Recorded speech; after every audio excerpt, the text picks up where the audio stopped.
ஸ்ரீ அகத்தியர் ஸ்ரீ லோபமுத்ரா குரு முனிவருக்கு குரு பூஜை விழா நடைபெற்றது.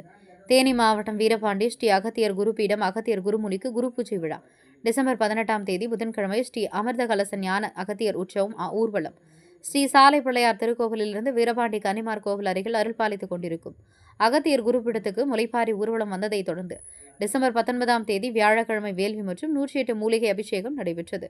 சிவதிரு ரா சிவாஜி சுவாமிகள் கூறுகையில், பழமையான சிவன் கோவில்களை உழவார பணி செய்து நல்ல முறையில் புதுப்பித்து பக்தர்கள் வருகை அதிகப்படுத்த முன்னெடுப்போம் என்றார். நிகழ்வில் நிறுவனர் அகத்தியர் மெய்ஞான பீடம் அகத்தியர் ஃபவுண்டேஷன் மற்றும் டாக்டர் தாமரைக்கண்ணன் கூறுகையில், நவபாஷணத்தின் முக்கியத்துவம் பற்றியும் அதனால் என்னென்ன பயனடையலாம் என்றும் நவபாஷணத்தால் அபிஷேகமும் ஆராதனைகள் பற்றியும் பக்தர்களுக்கு எடுத்துரைத்தார். அதனைத் தொடர்ந்து ஸ்ரீ மாயபாண்டீஸ்வரர் மேல்மங்கலம் உலக சிவனடியார்கள் திருக்கூட்டம் சார்பில் திரு கைலாய வாத்திய குழுவினர் கைலாய வாத்தியங்கள் முழங்க அகத்தியருக்கு அபிஷேகம் ஆராதனைகள் சிறப்பாக நடைபெற்றது. அகத்தியர் பீடத்துக்கு வரும் பக்தர்களுக்கு காலை சிற்றுண்டி உணவு மதிய அன்னதானம் நடைபெற்றது. அகத்தியர் குரு பீடம் நிறுவனர் சிவயோகி பிரபு வரும் பக்தர்களுக்கு பிரசாதம் வழங்கியும் வீட்டில் துஷ்ட சக்திகள் நீங்கி நலம் பெற மூலிகை தண்ணீர் கொடுத்து சிறப்பித்தார்.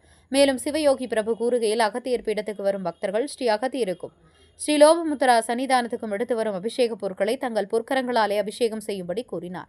இதனால் பக்தர்கள் பெரும் மகிழ்ச்சி அடைந்தனர் குறிப்பிடத்தக்கது.